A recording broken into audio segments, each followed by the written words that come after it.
Come out for Friday prayers in Christchurch to mourn the 50 people killed in last week's attack. Plus, the last month has been incredibly emotional for many families who have children with autism, and I understand that. A change of heart from the government on funding for autism. But will it be enough to stop the protests? And the incredible moment a TTC bus slammed into two homes in Scarborough this morning. Residents, thankfully, unhurt. Good evening, I'm Mike Wise. Hundreds gathered in Brampton and Toronto tonight to mourn the victims of last week's shooting at two mosques in Christchurch. At the same time, New Zealand's Prime Minister attended a Muslim call to prayer there. New Zealand mourns with you.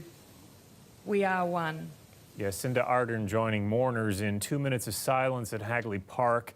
It is opposite the Al Noor Mosque, one of the locations where 50 people were killed last week in that country's worst mass shooting. The people there on the minds of those in Brampton tonight. We gathered tonight at Brampton City Hall to show that our city grieves with our Muslim brothers and sisters in New Zealand, here in Brampton and across the globe. Hundreds showing up at City Hall to honor Christchurch victims. A moment of silence held there as well, with people lining up to sign a book of condolences for victims and families. You can also leave messages online. All of those messages will be shared through the New Zealand High Commission for the Community of Christchurch.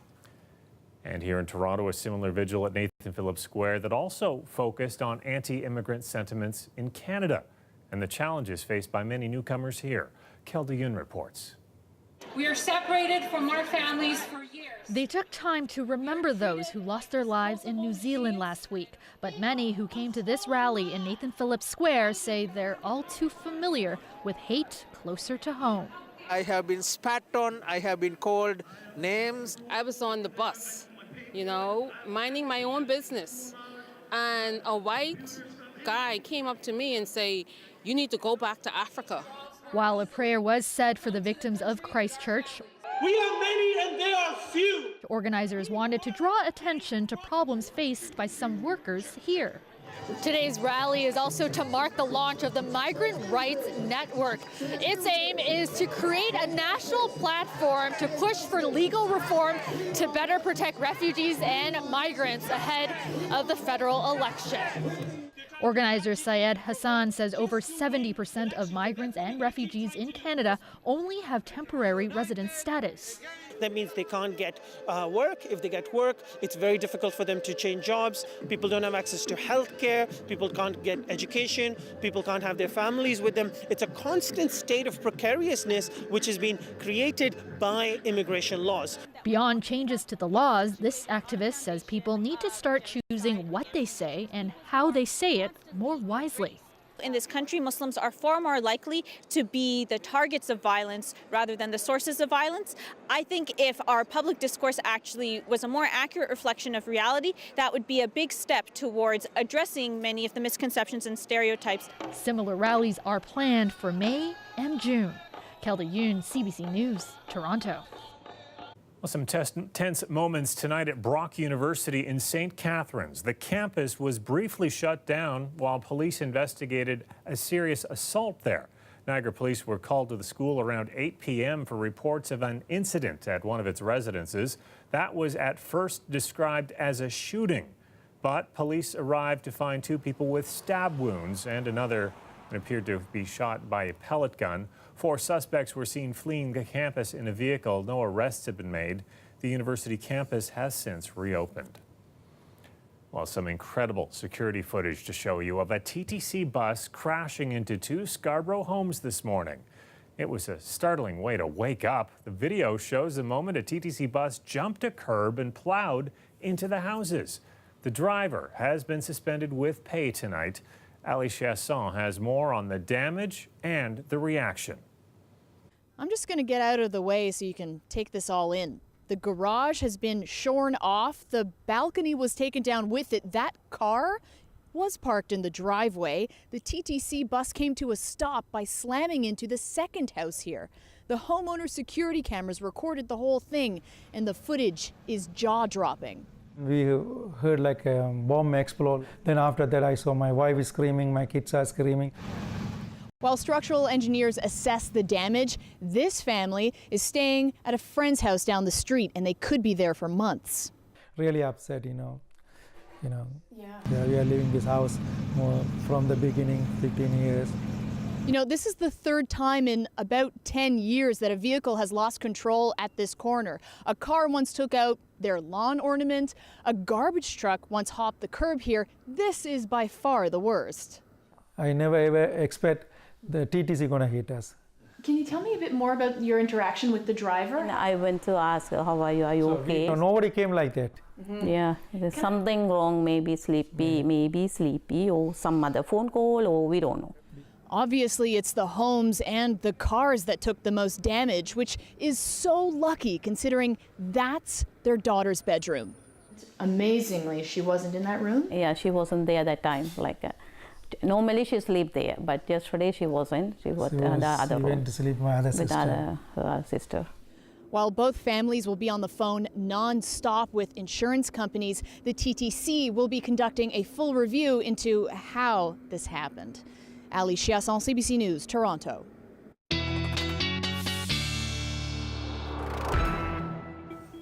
Colette's here with a first look at the weather. And just because it's spring doesn't mean it's going to feel spring-like tomorrow.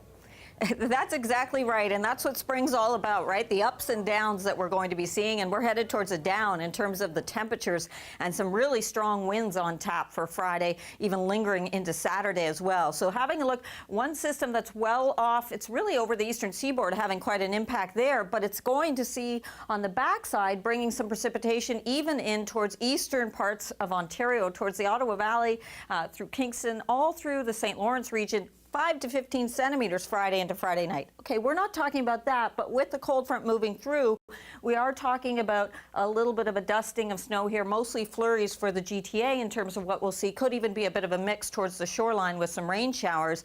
But see these black lines getting closer together?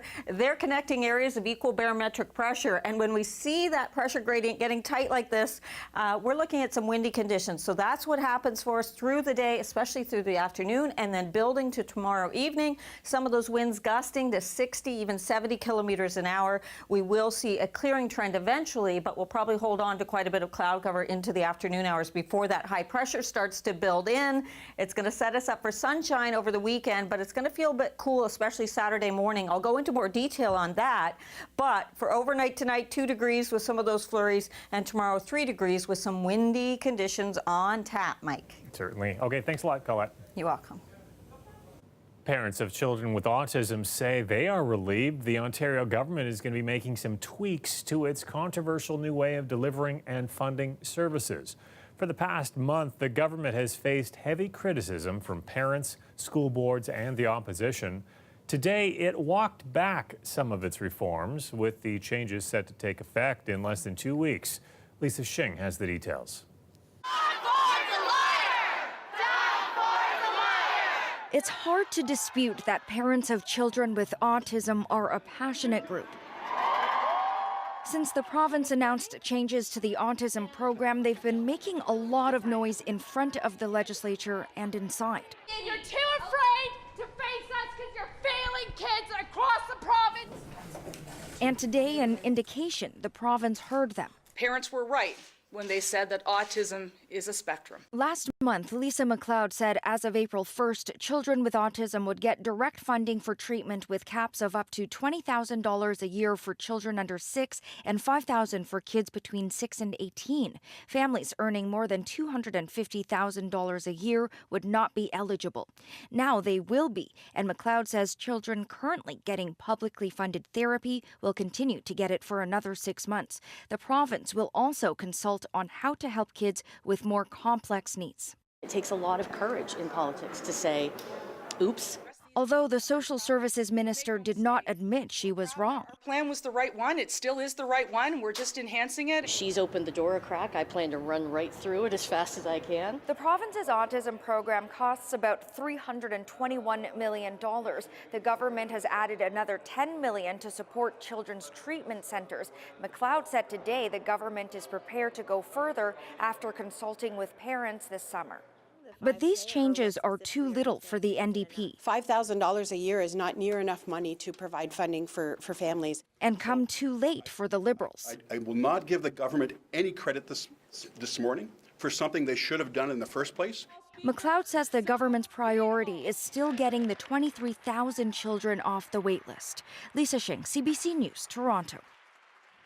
We, feel a little bit burned. Painting a bigger picture of deception. We've had a long history of friendship and being work colleagues.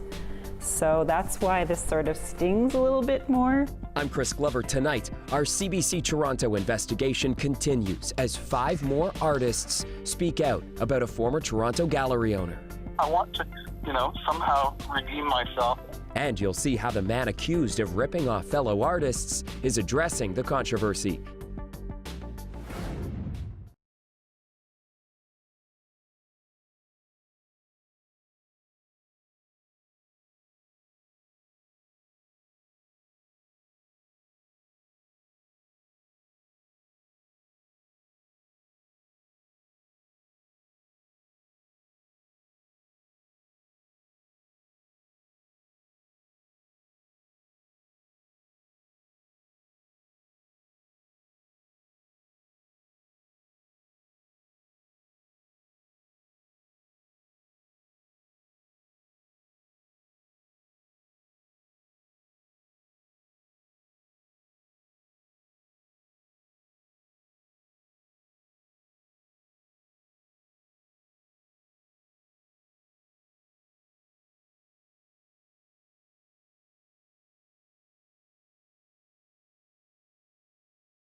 A new report says Toronto police officers are conducting the majority of the 22,000 strip searches done each year in Ontario.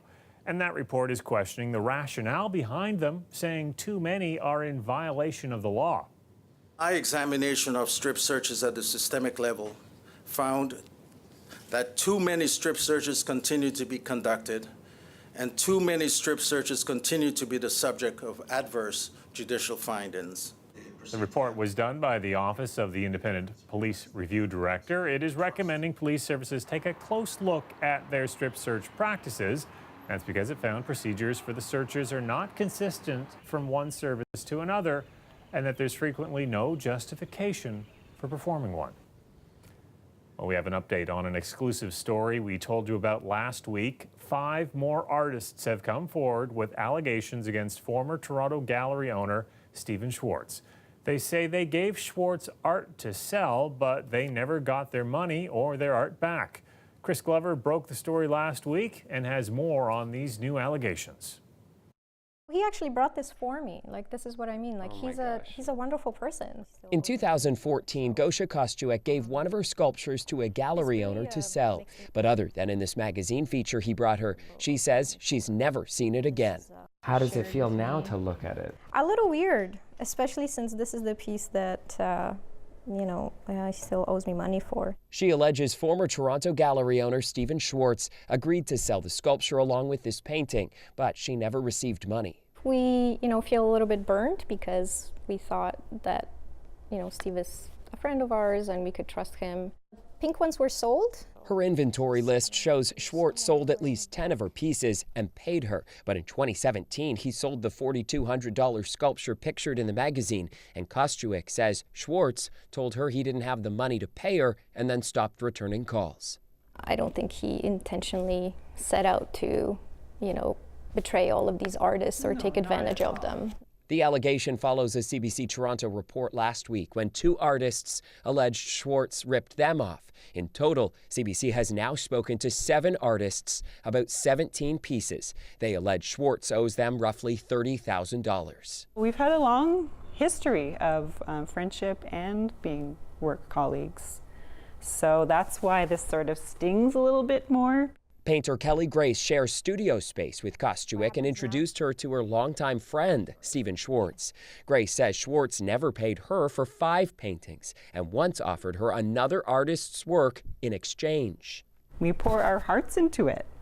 So just not knowing where they are is just very frustrating for us. Scratch on the canvas. In 2015, Ellen Schuldkraut recovered this painting from Schwartz's gallery. She says he lost the other one she'd given him to sell.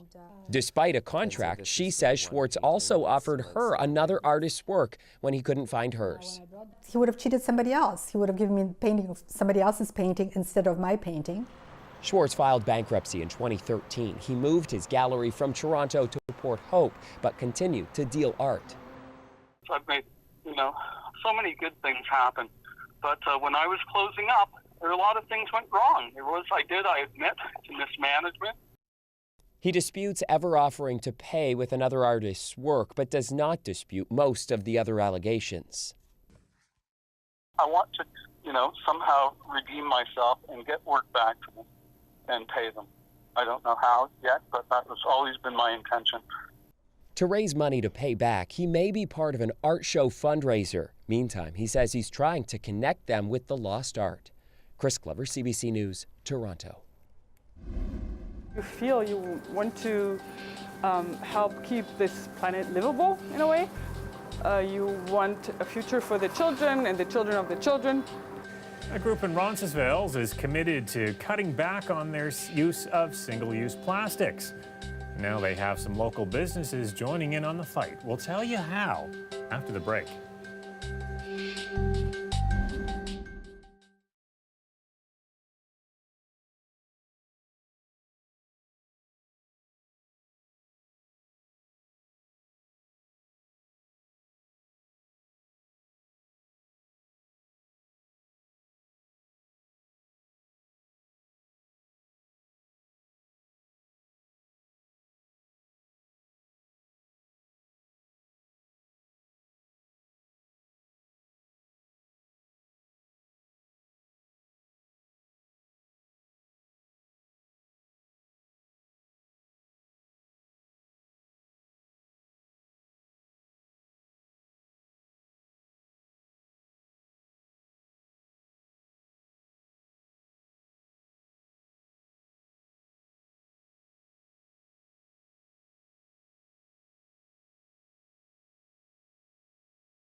The weather update is brought to you by Train Extreme Conditions Testing.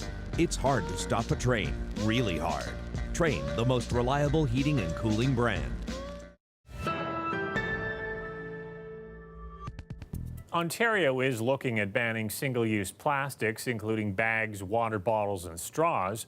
But One Toronto Street is already doing its part. Some volunteers launched a new initiative called Ronci Reduces. As Hawaii Fidel tells us, both residents and businesses are getting involved.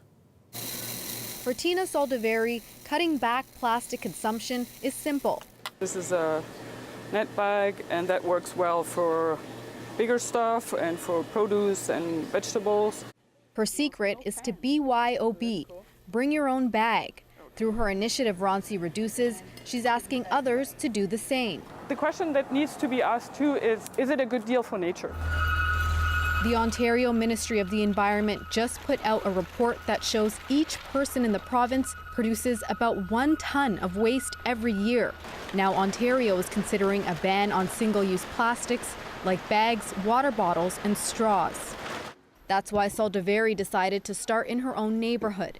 So far, more than 20 businesses have joined. When customers see a green Ronci Reduces sticker like this in the window, it means that the store will accept their reusable bags and reusable containers. For the owner of this store, putting a sticker in the window was an easy decision. He's been encouraging people to bring their own bag for years. So she brings her own bag all the time.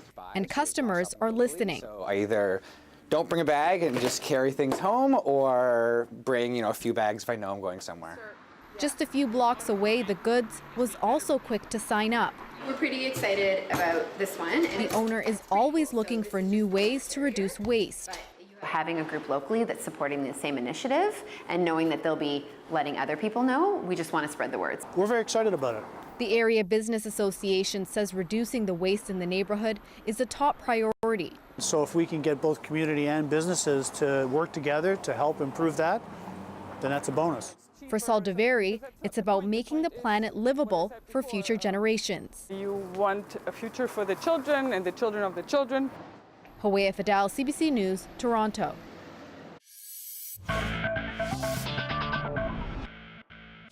Bianca Andreescu in her first tournament since winning at Indian Wells on the weekend. She's up against Bulgarian Arina Camiliabegu in the first round of the Miami Open. After losing the first set, she was in trouble in the second, down 5-2, facing a match point. But she rallies, goes on to break even, eventually coming back to tie with this set point. She plays off an unbelievable drop shot to square things at 1 set apiece. She keeps rolling in the third, completing an unbelievable comeback, advancing to the semifinals with a 4-6, 7-6, 6-2 win.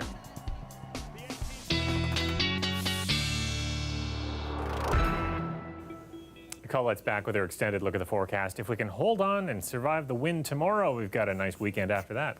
We sure do, and it's nice to see that. I am encouraged by the weekend forecast because high pressure is moving in. It's this point in between where we have to deal with a front moving through and a little bit of precipitation and some strong winds. And just showing you the almanac, it could be a record snow. Not what we're going to see, but just think what it was like back in 1998. Could have been, over 15 centimeters. So we're doing a lot better than that in terms of what little bit of winter we're seeing returning to us. Average high, though, at this time of year, 5.2, and an average low is around -4.1. So there's a couple of things going on here. So there's a system affecting the eastern seaboard of the U.S., but it's also throwing back some cold air, mixing with moisture, making for some heavy snow well over into eastern Ontario.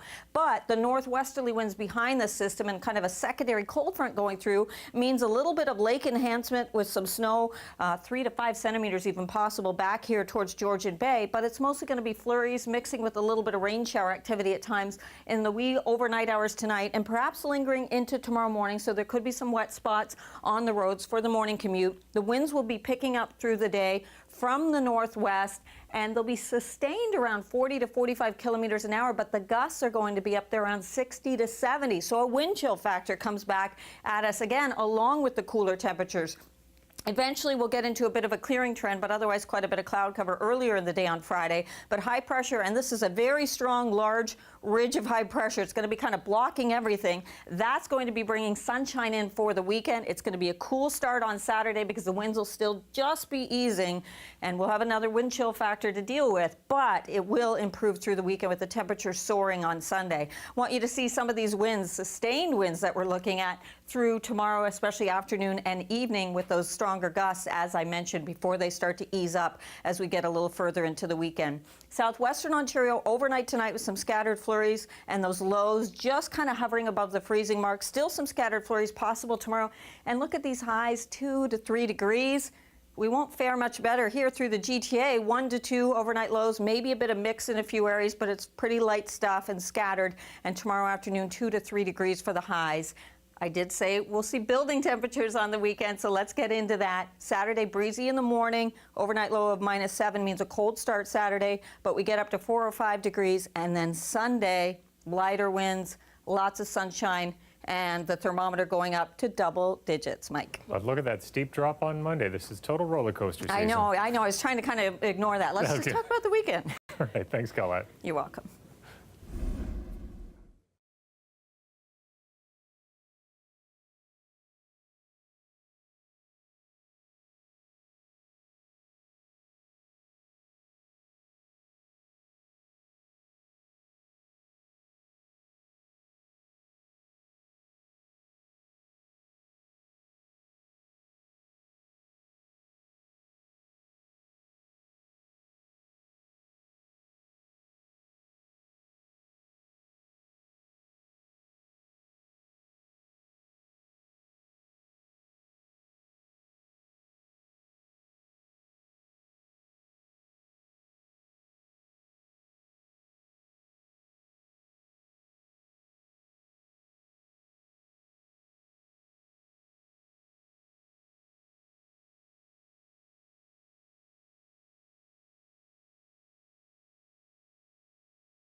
If you're a fan of Schitt's Creek, we have some good news and bad news. It is coming back next year for season 6, but that's going to be its final season.